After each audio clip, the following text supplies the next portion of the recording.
We can seek from a sincere place to understand why we do what we do, and perhaps why that other person does what that other person does. And as we focus on understanding, as we ask those questions, who, why, what, where, how, when, and we get answers to those questions, we can begin to accept. And with that acceptance comes forgiveness.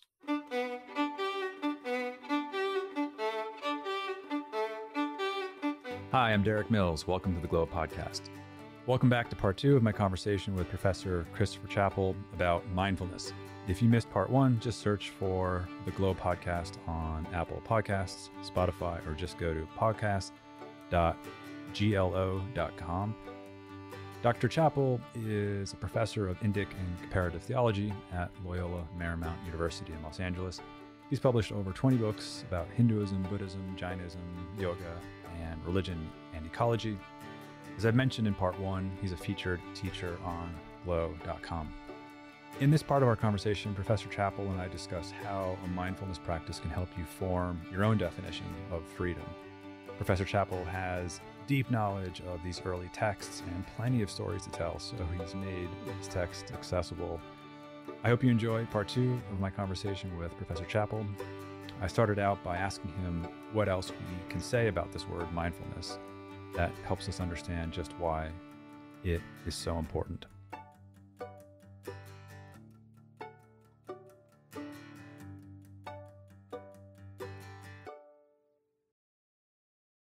As we began to explore in episode 1 of our conversation, mindfulness seems to pervade Buddhist philosophy and practice. And as I was prepping for our conversation, I learned that mindfulness features in so many different lists within Buddhist texts. I'll briefly just name a few here so our listeners have a sense for how broad the scope is. So mindfulness is in the Four Noble Truths under the Eightfold Path as number 7, as right mindfulness. It's number 1 of the 7 factors of enlightenment. It's step 5 in the gradual training. It's number 10 in the formations aggregate, under which mindfulness is referred to as having the characteristic of not wobbling. It's one of the 22 faculties listed next to the elements as the mindfulness faculty. It's part of number 8 of the 10 imperfections of insight listed as assurance, meaning the establishment in assurance is mindfulness. And I'm sure there are a lot more, like all conveying that this project of mindfulness is a cognitive, somatic, intuitive process of how we interact with ourselves, our environment, with each other, that it's never done. It's a lifelong process inviting us to live a mindful life. Can you speak to how mindfulness is about this larger project of living a mindful life across a wide spectrum of factors concerning the human condition? Mindfulness requires us to understand all of the mental factors. And in the years following the passing of the Buddha, the monks met regularly and had conversations, one can imagine, long into the night, where they not only remembered all of those beautiful lectures that he gave, but they systematized the content. And they reflected and listed out in literature known as the Abhidharma, different lists that delineate all aspects of the human experience, the parts of the body, the 5 elements of the world. Most importantly, the mental and emotional dispositions. And in the Sarastivada Abhidharma, 46 chitta dharmas, or 46 components of the mind, are charted that give voice to the complexity of what it means to be human. And to one side, and this would be the dukkha side, the darkness side, there are impurities, unfavorable elements, and downright vicious elements. And we've all known these within ourselves, and we readily identify them in other people, such as anger, deceit, jealousy, downright violence. Okay? And we need those because they cause us to wake up. Then in the middle, there are general and miscellaneous mind states. And these include even things like mindfulness itself, memory. Okay? Includes love. You can love something that's really good, or you could love something that's going to be trouble. And in this middle list, we also find doubt, because you can doubt something and it should be doubted, or you could doubt something that in fact could be very healthful. And on to the sukha side, and moving toward the nirvana side, there are these mind states that provide a pathway toward freedom. And they include shraddha, which is, I'm going to use the word confidence rather than faith. That somehow in your heart, you know that this better path will bring you closer to freedom. Virya, tenacity and strength. Upeksha, equanimity, that wonderful meditative state, also known as samatha, where you're not ruffled by the ups and the downs. Hri, a sense of self-respect. Okay? So many of the loving kindness meditations have sort of morphed into loving kindness toward oneself. And we must understand that this is not really about an ego self that's, oh, I look good, or I'm really a good person with pride.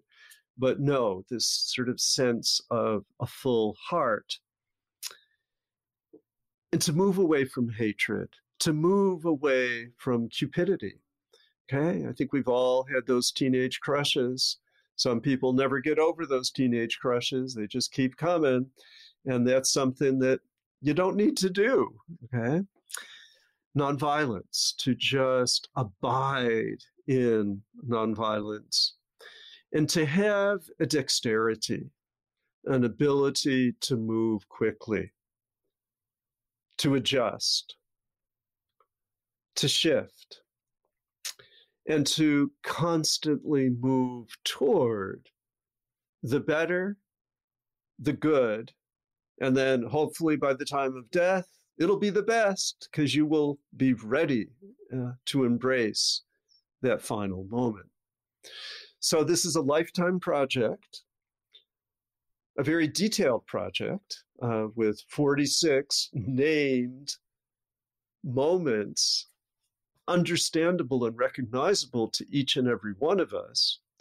And when I have sat with, I'm thinking particularly of Bhante Gunaratne, who came to Stony Brook, New York many years ago. He is still teaching in Washington, D.C., wrote that wonderful book on the 4 stages of mindfulness. And I was a young researcher, just freshly minted with a PhD. I must have been about 26 years old when I invited him to give a talk about Buddhism to a group of students. And my students were rude to him. Okay. They were not asking friendly questions. They were being very teenagery. And I felt so bad. And I said to Bhante, I said, Venerable, I'm so sorry. I apologize for the way that my students treated you. Mm. And he never lost his equanimity. And he told me something that I continue to observe both in others and in myself. And he said, there are 3 types of questions.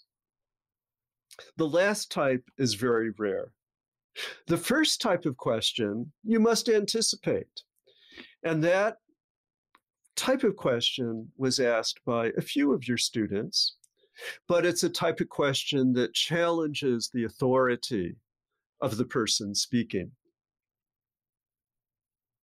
The second type of question, and we had a couple of those, is not a question at all, but it's simply that person letting the speaker know what they know with a bravado, implying that they know more than you do.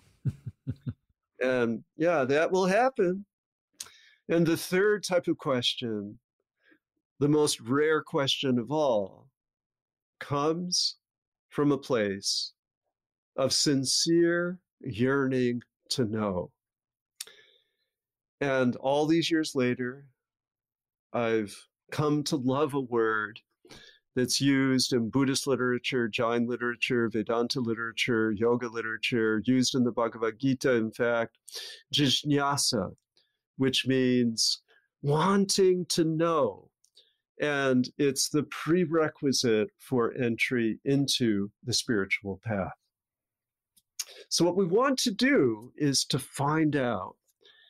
And the greatest laboratory for meaning is, in fact, our own lives. And by asking, why do I do what I do? We can move into what Guranyanjali articulated as follows.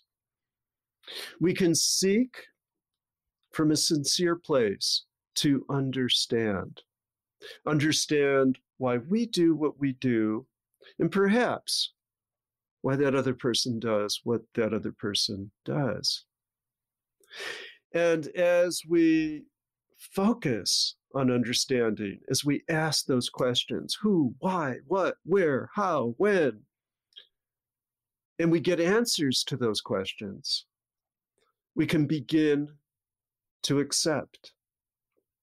And with that acceptance comes forgiveness. And with that forgiveness of ourselves and other people can come peace.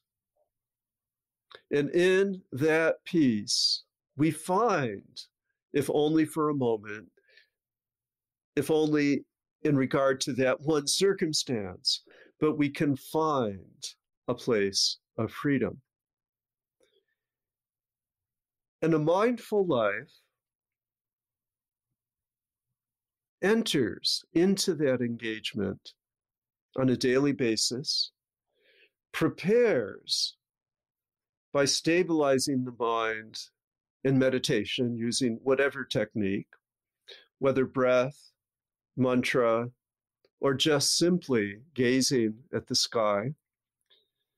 Find that place of stability and a little bit of acceptance of grace of what is, and then be prepared for the resilience needed as the next challenge of life comes forward. That's beautiful. In the spirit of channeling the third type of questions, and also wanting to know and getting to know ourselves and how our minds work, there are a variety of concepts that seem to be core to these teachings. And I know we can't get to all of them, but I'm wondering, in the time that we have left, concepts, practices such as bare attention, clear comprehension, the concept or the experience of not self or no soul or impersonality. Do you feel that it would be of value to unpack any of those further? You've touched on all three of them somewhat, but I'm wondering, because they do seem to be quite core to this process. I'm curious too, can the acceptance and the practice of not self actually sort of, I don't know, paradoxically or ironically put us in more control, in quotes? Yeah. I'm going to tell a tender story. I think it's the right time for this story that brings into relief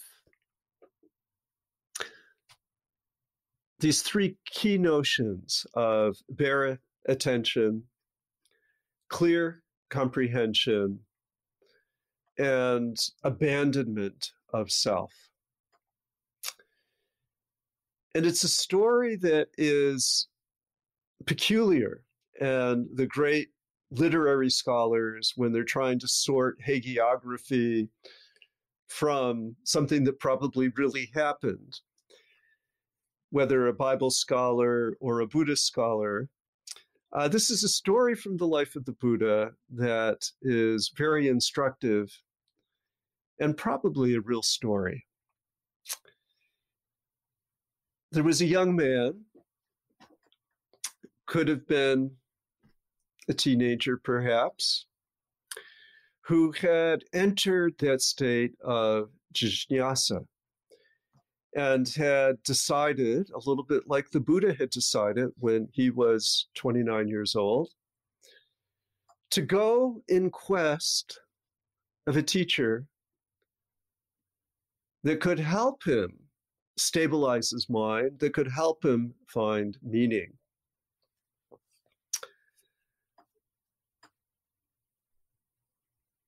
And it reminded me a little bit of one time, and here I'm dating myself, but long distance hitchhiking was fairly standard in the late 60s and 1970s. And I was once hitchhiking from my hometown of Avon, New York, near Rochester, down to Pittsburgh to visit a friend. And it was getting late, it was getting dark. I was literally in the middle of nowhere. Someone did pick me up and bring me to Pittsburgh, but I was about to just, go over the hedgerow and, just wait out the night. And this young man was a little bit more, I guess, friendly than I would have been, because I wasn't about to knock on someone's door. I was just going to lie down in the field. But this young man went to a farmhouse and knocked on the door and said, "The day is late. Do you have some place where I could rest tonight?" And the farmer says, "Yeah, I have a shed out back. And there's someone else who came by and I let that person stay in there. Why don't you just, knock on the door? He'll probably be fine with letting you in." And think of sort of the generosity of the farmer and the expectation of generosity, which is one of the hallmarks of India. So much hospitality is so freely given when one travels within India. So much trust. So the young man knocks on the door, and there's someone there, probably in his 30s, that says, "Oh, sure, come on in." And they start talking. And the younger gentleman says, I really like the idea of meditating. I think, and I can see my college students sort of saying, "I want to learn how to meditate." And a smile comes on the face of the stranger. And he says, "Oh, I know some meditation techniques. Let's just sit together." And they end up staying until dawn in succession, bringing their bare attention, bringing their clear comprehension first to a section of the dirt floor. And they threaded their thoughts, so they said the word earth again and again. They found themselves probably talking a little bit about how, yeah, look at how that earth has taken the shape of the adobe that forms this hut. And look how the earth has grown those reeds that have been thatched into the roof that protects us from any rain. Look at the earth that gives forth the food that sustains us. And then they proceeded to bring their bare attention, to bring their clear comprehension to that lovely purified water that had been left by their host. And they reflected upon the water. And they told stories to each other. Siddhartha, as he was called in his earlier life, had grown up in Nepal, which is just riven with rivers. So many rivers flowing through Nepal, and recollections were brought forth of, oh, the Ganges, oh, the pond over there, oh, the irrigation that allows the rice to grow, oh, the monsoon that we welcome every June. Reveling in the water and all of its qualities. And then they turned their attention to the deepa, to the oil lamp that had been provided. And they were looking at how this light casts shadows, how this light reveals form and color, how this light brings warmth, how this light in the form of the sun illuminates the planet every day, how this light in the form of the sun as it sets in the western sky brings a moment of amazement. And then they breathed. They may have had some incense. They may have watched the wind wafting through the room. And they breathed in, and they breathed out. And who knows, they might have counted in 1 and out 2, in 3, out 4, up to 10, and start all over again. But they recalled the literature that they had known from the Upanishads and other literature that really extols the power of the wind within the body as the life-giving prana that sustains us. And they eventually, shortly before dawn, moved into just a spacious awareness. And they saw the glimmer of light beginning to illuminate the inside.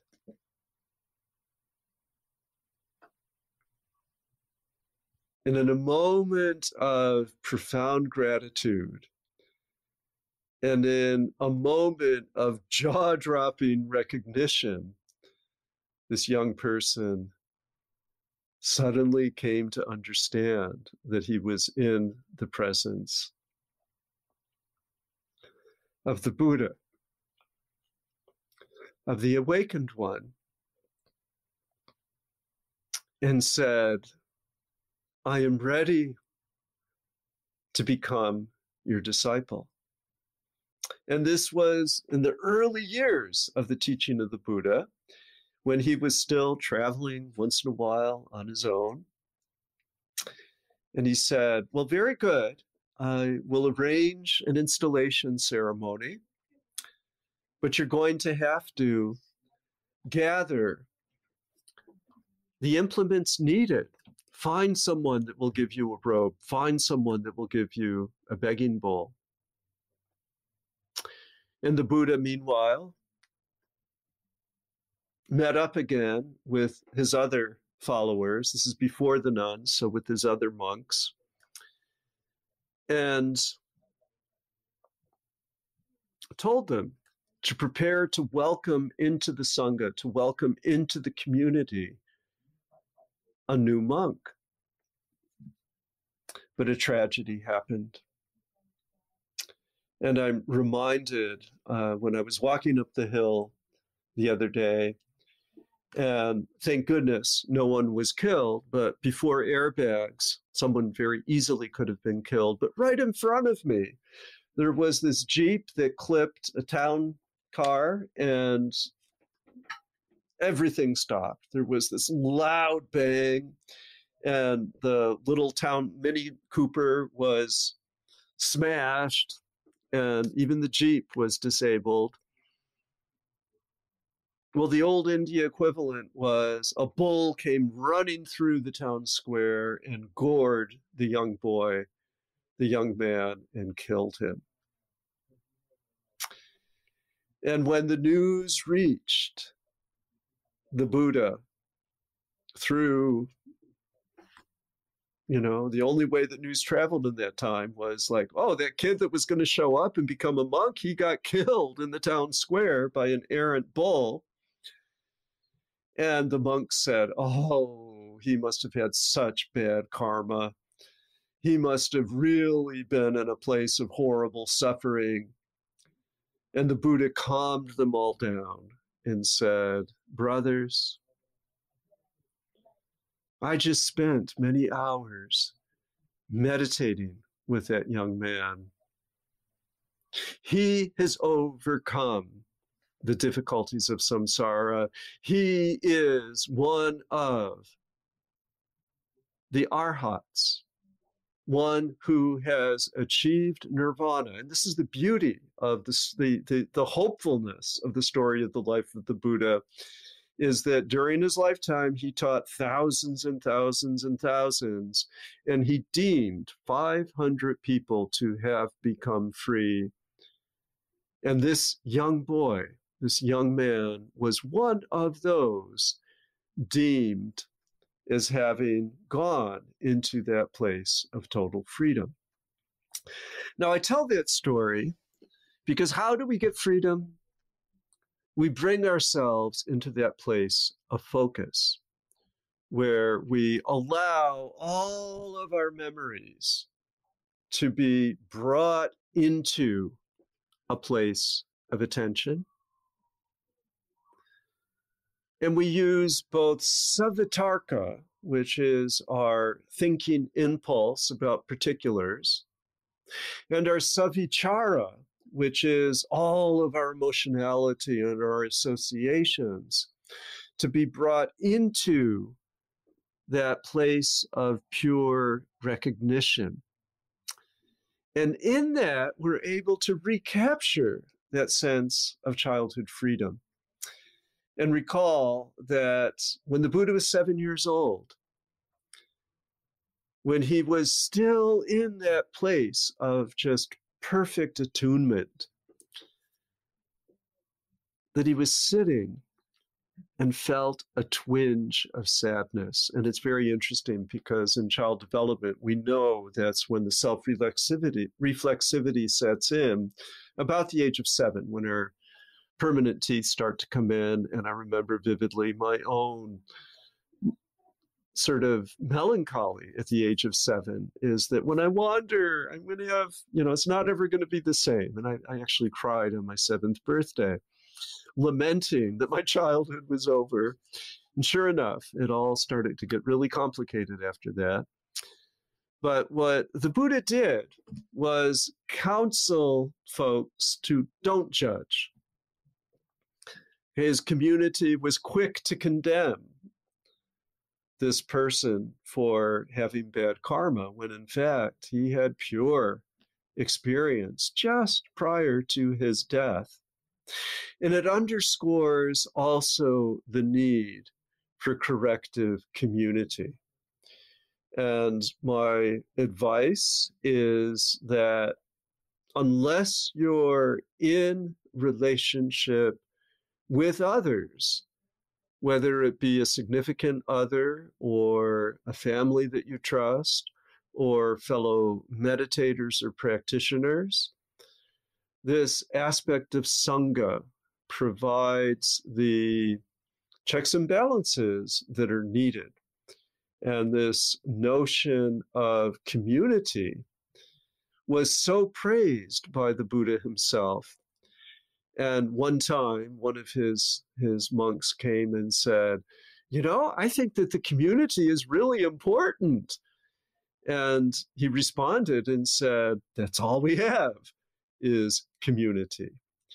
All we have are the moments where we receive correction from our friends. And friendship allows us to overcome our ego. And this notion of no self, which sounds sort of clinically dour, in fact, is about losing ourselves in service of others. It's not a negation of human impulse. It's an elevation of human impulse to put someone else's need ahead of our own need. And this way of approaching no self can be quite tender, can be quite beautiful, and is actually a time of reckoning that everything that we cherish, including our good looks, they fade, they change, including our physical strength. I've seen so many people lose what they so once identified as core to their reality. Mental dexterity, and I've seen people in illness, nonetheless, as those pieces of the reality were being disassembled, nonetheless, keep their sweetness, keep their care, keep their concern. And that's a tribute to what the Buddha taught, that no matter what label you want to put onto your identity, like sticky Post-it notes, they're all going to come off. And we need to accept that. We need to embrace that.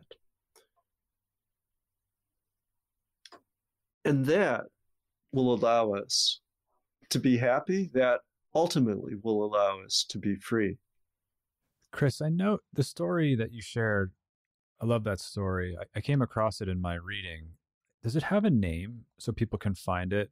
It's the Dhatu Vibhanga. What does that translate to? The discourse about the elements. And the name, another way to find it is the story of Pukku Sati, Pukkusati. So the Pukku Sati story, also known as the Dhatu Vibhanga.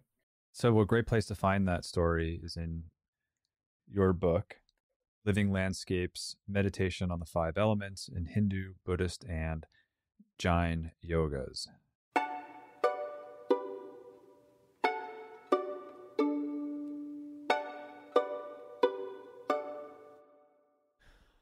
I wonder if there's anything else you'd like to share about your own practice at this point in your life. And I suspect anyone listening carefully to what you've shared already has a good sense for how you show up with yourself and with others. So maybe we've covered that. And I'm also curious about the unconscious and what role that plays in these teachings, as well as maybe for yourself. Earlier, we mentioned briefly the Rig Veda. I'm at this point reminded of the Purusha Sukta 10.90, where it speaks to how 3/4 of our being as creatures, as humans, is unseen or hidden from us or is eternal. And in the past couple of years, I've discovered the benefit of writing down my dreams when I can remember them, which is maybe 3 or 4 times a week, during the night and in the morning, like sitting with them, like using them as entry points for exploration with my therapist. Like all of that has really helped create a greater intimacy with and acceptance of myself or my various aspects of myself, a deeper humility and much more that I won't get into here. So I'm also curious about your thoughts on how the intersection of mindfulness and dreams may help us learn how our mind works and also reveal unconscious patterns. I want to talk a little bit about the experiences that rise up in states of meditation, whether it be a daily practice or an extended retreat practice. And it is very interesting how meditation is akin to the experiences of sleep itself. And we know that the human body, we know that mammal bodies, and even snakes, okay, that they need that extended journey periodically, and for humans from 7 to 8 hours a night, where they go into the unmanifest, where they release the movement, they release the doing what we do when we are awake, and we reconstitute ourselves every evening. And I've noticed when I've been on a long week-long meditation and really doing practice hours and hours during the waking hours, I've had the experience of then not really sleeping, and then finding this reserve of energy that blurs that distinction between the conscious mind and the unconscious mind. Now, our dreams are an important bridge between the conscious life and the unconscious life. Our dreams reveal to us patterns through images and archetypes in some cases, and through just repetitive activities that we can look at in a new way in other instances. And since I was a teenager, since I began that meditative path, and alongside that meditative path, I was reading Psychology Today, learning about Jung and Freud and transpersonal psychology, and knowing in my studies, particularly of Native American cultures, of the Seneca peoples who lived and flourished in the very Genesee Valley where I was doing my afternoon wanderings, I knew that signs come from nature and that signs come from dreams themselves. And part of my dirty or shraddha, my confidence has been affirmed repeatedly through revisiting those dream journals and recollecting that so much of what I have dreamt so many years ago either manifests quickly or maybe sometimes years later. But that loop of, oh, is it a deja vu? What is this that's happening that affirms that what I'm doing now is what must be done? And that calling, what I've determined, and I have the gift of meeting with many, many dozens of people, young people that I've never met before. So I'm able to do my, seat of the pants studies. And one of my studies is how many of you, and they're teenagers, many of them still, have had a dream and then you notice that, oh, that dream has happened. This is not paranormal behavior. This is just a normal. And it's very well documented at this point.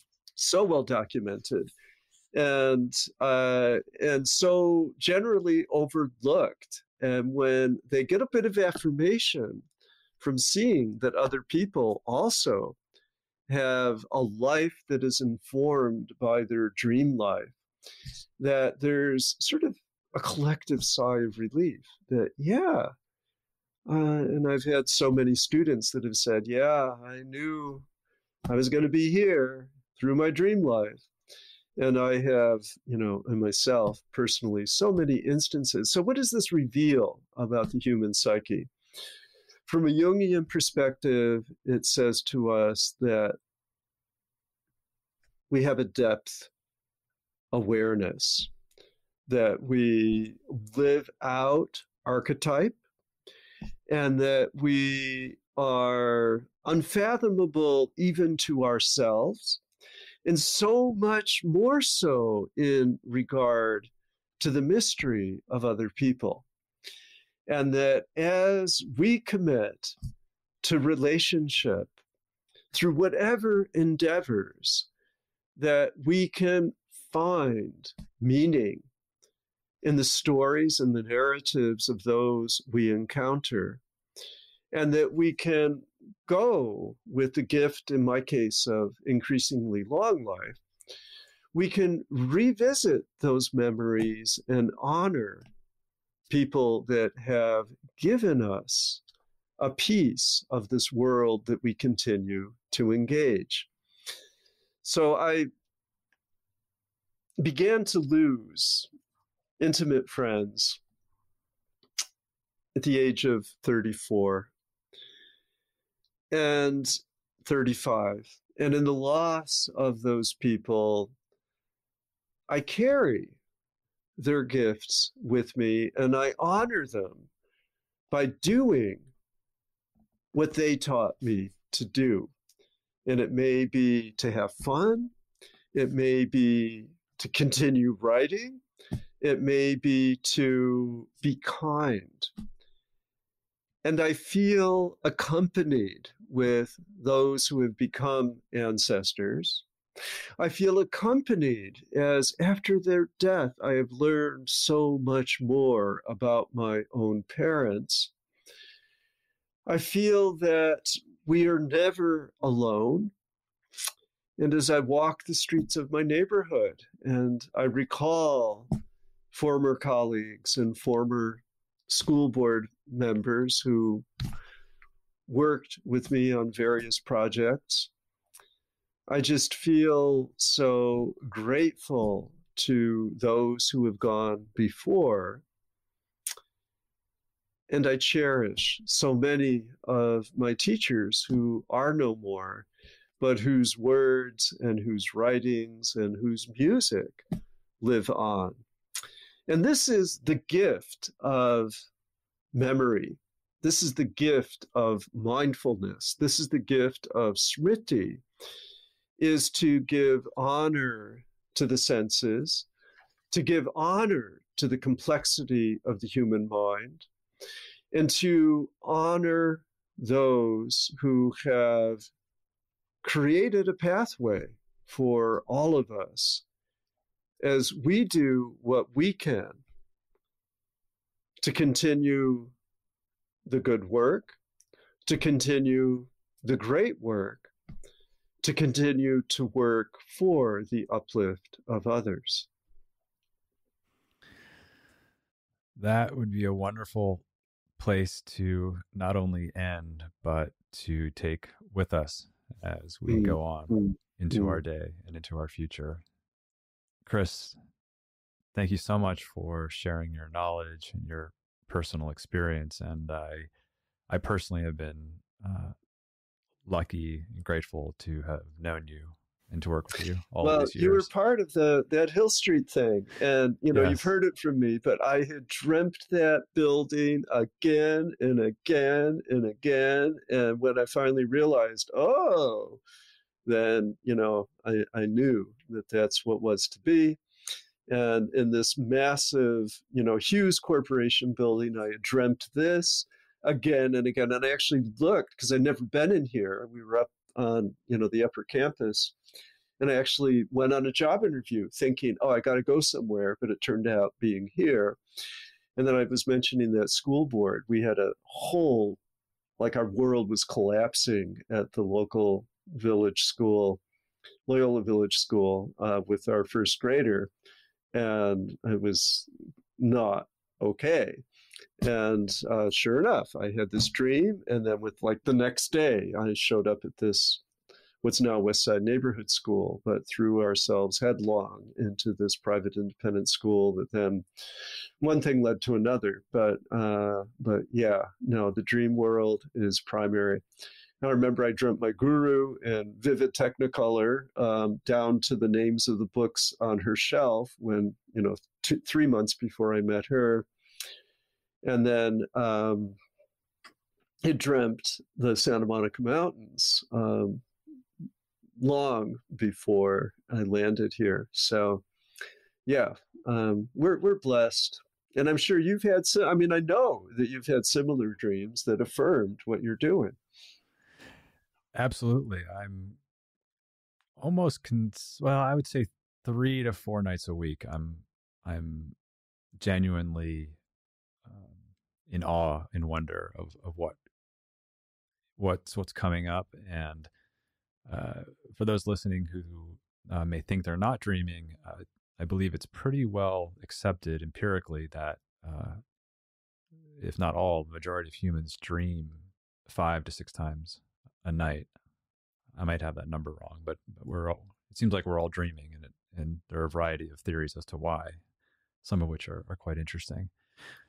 But I also want to, before we end, I want to call attention to your master's program at LMU. And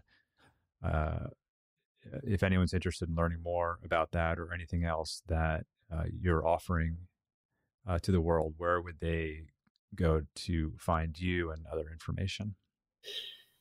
Yeah, Loyola Marymount University implemented a Master of Arts in Yoga Studies in 2013, building on certificates that we continue to offer in yoga philosophy and various practices of meditation.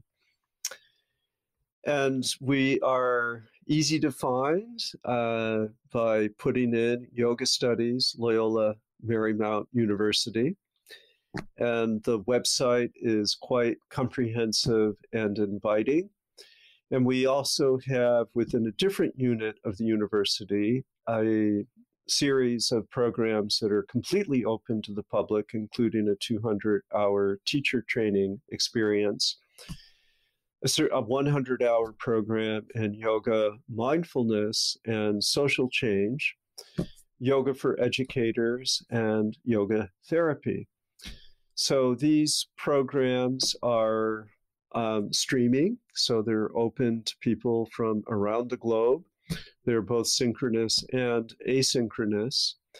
And this is true of the graduate degree as well, that people can show up here in Los Angeles and be on campus, and they could remain in Missouri or Ohio and live stream in the lectures, participate in that way, view them archivally, and work toward a Master of Arts in Yoga Studies that prepares people for college teaching, prepares people to build a better studio, prepares people for work as a consultant, as well as a yoga therapist, as well as a meditation coach. And the studies include travel within India and include getting to know a remarkable community of people who I'm seeing now that we're welcoming our 10th class. I know that people from that very first cohort are in touch and communicating, living various places, and continuing with this good work. But thank you for asking. Yes, and we'll put links in the show notes to those. I know people who've gone through the various programs you refer to, and I know how much they've benefited from them, how they've referred to those experiences as being so rich, rewarding, rigorous, and lifting them to levels of their own knowledge and virtuosity in these subjects that either hadn't dreamed of or were exactly what they were looking for by seeking out your program. So you're offering a wonderful service to the world. Thank you. Thank you. Thank you to our entire team behind the scenes at Glow. I'm so grateful for your care and commitment to serving our members around the world. Thank you to our teachers for so beautifully sharing your gifts and talents. I'm also grateful to our lovely community of Glow members. You've supported us since 2008, and because of you, we get to continue to do the work we love.